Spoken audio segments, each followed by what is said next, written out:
Bom dia, pessoal. Espero que vocês estejam bem. Conforme informado no grupo da nossa disciplina no WhatsApp, eu vou gravar uma série de vídeos comentando sobre as questões, tá? Dando algumas respostas, tá? Como vocês perceberam, as provas eram diferentes, tá? 6 provas diferentes para um grupo de 20 pessoas que fizeram. Tá, então, para não ficar muito repetitivo, eu costumo escrever na prova, não apenas olhar e dar nota, tá? Porque o objetivo aqui é vocês aprenderem também. Eu vou comentar algumas questões que eu julgo serem bastante relevantes, tá? Que também são, e principalmente aquelas questões assim que alguns tiveram mais dificuldade ao responder, o que é normal, né? Eu enviei para vocês, né, estudaram por duas listas de exercícios, certamente caiu mais questões da primeira, e, enfim, tá? Eu vou comentar, né, especialmente aquelas questões que ninguém cobrou na hora, tá? Porque eu falei para vocês que eu não ia resolver os exercícios para vocês tinham que correr atrás, né? Mas poucos questionaram, né? Acho que todos questionaram apenas na aula. Então, estou aqui para responder a vocês. Vamos lá. O... Tem uma pergunta. Isso aí é da primeira prova que eu corrigi, tá? No momento eu corrigi 3 provas. Tá? Então, a primeira prova que eu corrigi, talvez umas 2 ou 3 pessoas fizeram iguais. Vamos lá. É uma pergunta um tanto complexa, a meu ver, tá? Assim, existem várias formas de responder, né? Ao contrário de algumas perguntas são mais simples, mais técnicas, até uma outra que é só ter uma resposta. A primeira pergunta é: descreva o conceito de produtividade no mercado de trabalho. Tá, principalmente na área da administração e engenharia de produção, tá, o termo produtividade é um conceito assim, bem estabelecido. Então, assim, eu deixei para vocês, né, se exercitar a criatividade de vocês, né? Porque produtividade pode ser muita coisa, né? Vai depender da vivência, das experiências de vida de cada um, tá? Então, quando fala produtividade, nós podemos pensar, por exemplo, a realização de um trabalho em um menor tempo, a realização de um trabalho utilizando menos recursos naturais, que energia, água, matéria-prima, ou também fazendo um trabalho de melhor qualidade em menos tempo. Então, é possível comparar, por exemplo, a produtividade de diferentes países. Sabe-se que a produtividade é maior em países de primeiro mundo, visto que eles conseguem ter um rendimento maior por carga horária trabalhada, tá? É possível realizar esse cálculo. Ah, o trabalhador médio de um determinado país consegue gerar de renda, vamos supor, tanto uma determinada moeda por um determinado período de tempo. E sabe-se que essa produtividade é maior em situações onde há uma mão de obra mais qualificada, um serviço menos braçal. Tá? Se comparar, por exemplo, os países de primeiro mundo com os países mais pobres, os países de primeiro mundo, em geral, têm mais processos automatizados, a mão de obra ela simplifica o tempo utilizando ferramentas e equipamentos adequados para determinada função. E nós podemos ver, por exemplo, na construção civil, né? Por exemplo, no Brasil, infelizmente, na construção civil há muitos desperdícios, né, de material, desperdício de tempo também, tá? E realização, inclusive, de atividades que eram realizadas há décadas atrás, tá? Então, a impressão que dá que nesse setor, por exemplo, infelizmente, a, a construção civil no Brasil não evoluiu tanto, tá? Aí, dando exemplo apenas, né? Podemos dar outros exemplos aí. Uma forma também, né, uma situação que também pode ser inserida, mas claro, né, que pode ter controvérsias, é a não necessidade do uso de terceiros para determinados serviços, né? Por exemplo, no Brasil tem lá a obrigatoriedade do frentista, e em muitos outros países utiliza a própria pessoa, o próprio usuário do carro abastece o carro, tá? Mas enfim, é um assunto um tanto polêmico. Então, produtividade é isso, tá? Trabalho sobre tempo, trabalho sobre energia, trabalho sobre eh, mão de obra, renda gerada por cada carga horária, enfim. tá? O que pode ser feito para melhorar a produtividade? Comentei meio que por cima, né? Qualificação da mão de obra, aumento dos recursos com pesquisa, tá? Porque empresas que fazem pesquisas são as que mantêm no mercado, como assim? Desenvolvimento de produtos e serviços mais modernos, produtos, digamos, lançamentos no mercado, tá? E com o tempo, a prevalência, o tempo de vida desses produtos e serviços tende a diminuir, por conta do aumento da concorrência. A segunda questão, cite duas atividades ou cadeias produtivas ligadas à engenharia de energia que podem ser desenvolvidas ou aperfeiçoadas no Brasil para atender as metas de descarbonização, né? Que é uma palavra chavão aí que tem se usado bastante, né? A fim de alcançar ou aproximar as metas do Acordo de Paris, né? Que foi assinado em 2015, inclusive pelo Brasil e a grande maioria dos países no mundo. Na engenharia de energia, fala-se muito de três palavras que começam com a letra D: descarbonização, descentralização e digitalização. Tá? Descarbonização, como o próprio nome diz, né? Diminuindo as emissões de carbono. Fala-se, inclusive, aumento da produção, produção e uso do hidrogênio, que não tem carbono, enfim, né? Um assunto que aí deixa para uma próxima oportunidade, falar sobre hidrogênio, mas a grosso modo aumentar a eficiência das máquinas, dos sistemas térmicos, das máquinas térmicas, visando a diminuição das emissões, né, aumento da eficiência também, não apenas na conversão de energia, mas também no consumo. Digitalização, né, como o próprio nome diz, né, visando aí o uso da eletrônica, serviços automatizados, acessos remotos, ah, enfim.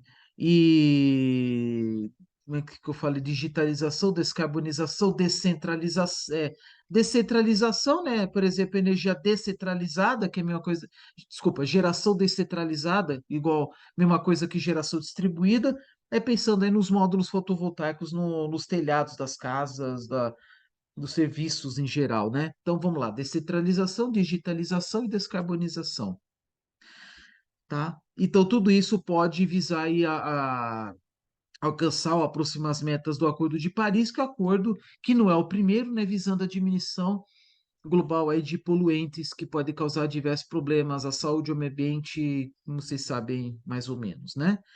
Ah, aqui tem uma pergunta: o profissional da engenharia de energia deve ser um ser político? Exatamente. É interessante que, para defender seus interesses, ele tenha que participar de conselhos, comissões, associações, organizações. Eu nem estou falando, gente, de partido político, ser de esquerda ou de direita. Não é isso.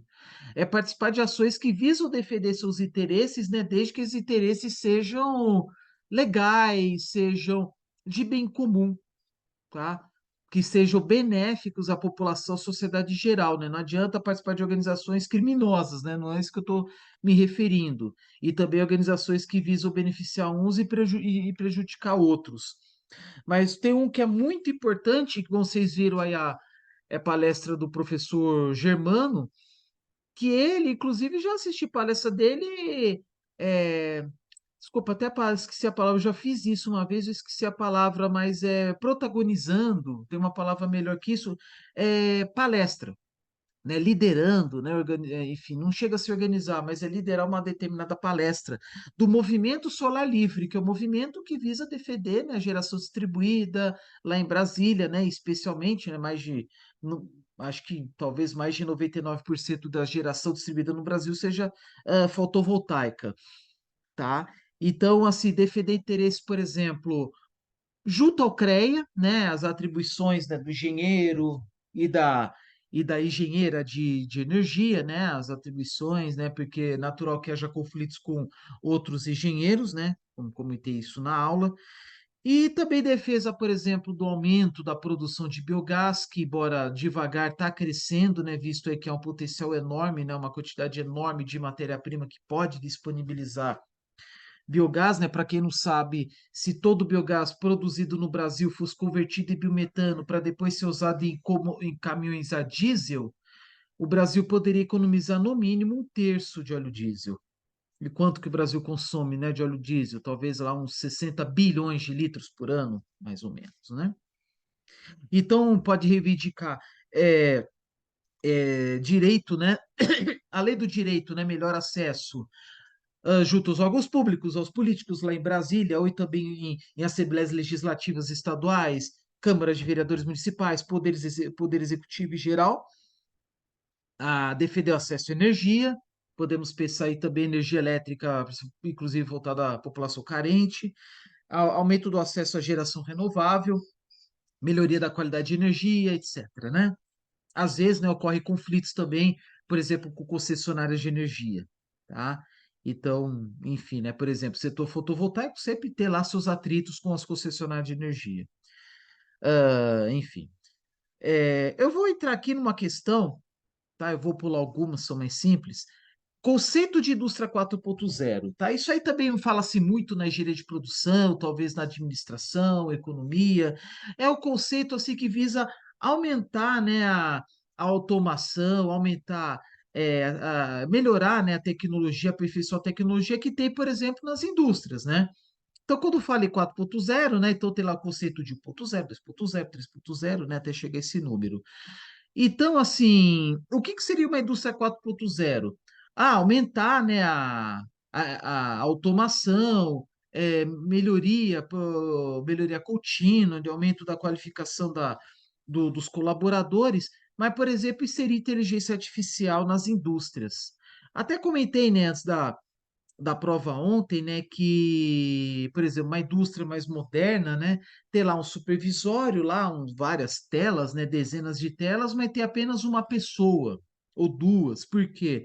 Porque os processos industriais estão ficando cada vez mais confiáveis. Quando falo isso, sistemas, né, componentes na indústria que geram menos falhas. Ou se tem falhas, falhas mais previsíveis, tá? Claro, né, que associados aí a programas adequados de manutenção. Então, usa-se, por exemplo, inteligência artificial, a não necessidade, por exemplo, de algum serviço de abertura e fechamento de válvula, a pessoa tem que ir lá pessoalmente, porque até pouco tempo atrás, o que que era o supervisório? Uma sala que tem algumas telas, algumas pessoas, mas tem lá o telefone com gancho, né, ou com fio, né, ou mais moderno, né, walkie-talkie, né, um serviço sem fio, mas, por exemplo, veio lá uma alerta vermelha num determinado equipamento, lá pego o walkie-talkie, eu pego o telefone e falo, ô, cara, vá lá e verifica o que está acontecendo. Às vezes uma válvula mal fechada, muita coisa manual, né? A tendência, junto com a indústria 4.0, é diminuir, né, os dispositivos manuais e aumentar os automáticos, né? Em vez de ter um manômetro ou um termômetro, a pessoa tem que ir lá pessoalmente, vai tudo lá no supervisório, vê tudo do supervisório. Mas tem alguma coisa a mais. A indústria 4.0, ela permite fazer uma correção automática dos erros. Então, por exemplo, automaticamente, se a pressão tá alta, então vai diminuir, por exemplo, a potência do compressor, por exemplo. A temperatura do vapor tá alta demais, então automaticamente faz um alívio, ou, enfim, né, diminui a vazão do vapor. Então, algo assim que antigamente a própria pessoa fazia, agora a própria máquina pode fazer, tá? E aí, cabe às pessoas fazerem trabalhos mais que exigem mais do cérebro, tá? Isto é, fazer, né, todo o procedimento, né, todo o manual de procedimentos, de manutenção, né, de operação. Então, a indústria 4.0 é isso, né, para tentar resolver automaticamente determinados problemas. Até falei na aula anterior, foi do exemplo do setor sucroenergético, e que dá para, por exemplo, relacionar a moenda com a caldeira. Como assim? A moenda extrai o caldo da cana e tem o bagaço, e aí sabe-se que dependendo da quantidade de açúcar que sobrou no bagaço, pode contribuir positivo ou negativamente no desempenho da caldeira. Isto é, eu estou falando de dois sistemas que estão bem afastados, né? Um no início do processo, outro no final, tá? E aí, relacionado à engenharia de energia, né? Podemos pensar numa indústria que consome muita energia, também gera eletricidade e vapor, e por que não falar, por exemplo, de sistemas remotos de geração de energia fotovoltaica, pequenas centrais hidrelétricas, onde não há necessidade de ter um profissional atuando no local. Então, por exemplo, lá na geração fotovoltaica, por que que está gerando pouco? Às vezes pode ser que a declividade esteja diferente do habitual, declividade da placa, né? Se tiver gerando menos que o habitual, então a máquina automaticamente exija lá que, vamos supor que tem um robô que faça a limpeza das placas, porque sabe-se que depois de um tempo tem que efetuar a limpeza, né, para tirar sujeira, pó, etc, né? Enfim, alguns exemplos. Ah, por exemplo, numa caldeira está tendo uma sobrepressão, um superaquecimento. Então, pode-se colocar, por exemplo, algum material com menor poder calorífico ou diminuir, né, a vazão de biomassa, por exemplo, né? Aí a própria máquina pode fazer essa correção. O que é viscosidade? Viscosidade é uma unidade que vocês vão ver muito, principalmente em mecânica dos fluidos, máquinas de fluidos, entre outras disciplinas relacionadas, que é uma unidade que é relacionada ao escoamento. Quanto mais viscoso, mais difícil o seu escoamento, né? Podemos comparar mel com água, né? Aí existem várias unidades de viscosidade, então uma aplicação, por exemplo, lubrificação veicular.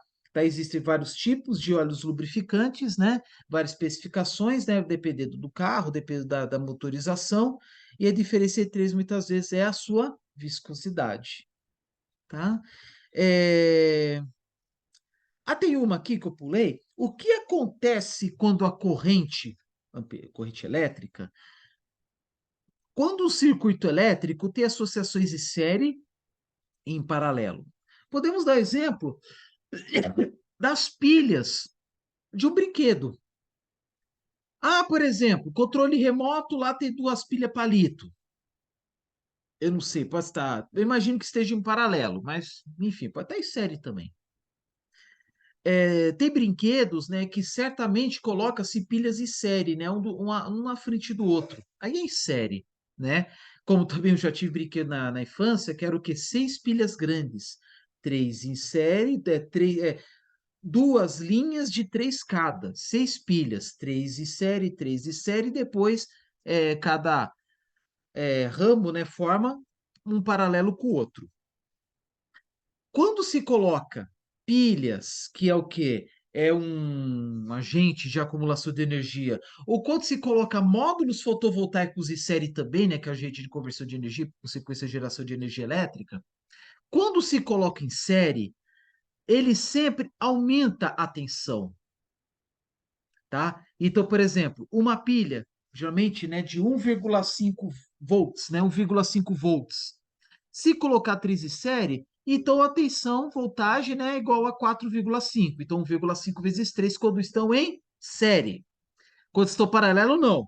Quando estão em paralelo, ela se conserva, ela se mantém. Então, uma pilha paralela com a outra, a tensão se mantém. Agora, quando os dispositivos, pilhas, módulos fotovoltaicos, entre os equipamentos assim que são dispositivos são modulares, né, de fornecimento de energia, conversão, etc., é, quando estão, quando estão em série, a corrente tem que ser a mesma. Por quê? Porque nas extremidades tem fios. Se aumentar a corrente, pode ser que o fio não suporte, né? Porque os fios, eles são projetados, são dimensionados, são adquiridos, né, comprados pela corrente. Quanto maior o calibre, quanto maior a espessura, grossura do fio, quanto maior a espessura, maior é a amperagem, maior a corrente. Às vezes tem lá, tem que fazer lá, chamar um eletricista para fazer alguma intervenção na casa, por exemplo, eu quero colocar mais um aparelho tal que vai puxar mais energia, aí vai ter que colocar um fio mais grosso. Em algum ponto, sei lá, estou inventando aqui, um quadro de luz, não sei. Então, de novo, pilhas, módulos fotovoltaicos, qualquer dispositivo modular em série, a corrente é a mesma, a tensão aumenta. Sempre, na medida possível, as tensões têm que ser iguais. Pilhas, 1,5 volt, se for recarregável, geralmente 1,2. Módulos fotovoltaicos, sempre do mesmo modelo. Mas às vezes tem projetos tal que módulos com modelos diferentes, mas no mesmo string, na mesma faixa, tem que ser exatamente iguais.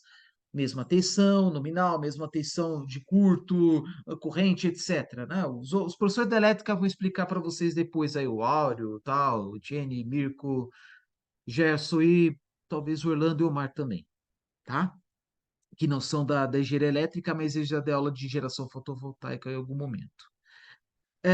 Então, de novo, em série, tensão sobe, aumenta, né? Multiplica. E corrente a mesma. Em paralelo, exatamente o contrário. A tensão mantém e a corrente aumenta, tá? Bom, esse é o primeiro vídeo que eu fiz, tá? Para não ficar muito extenso, tá? Vou fazendo outros, tá? Até mais tarde.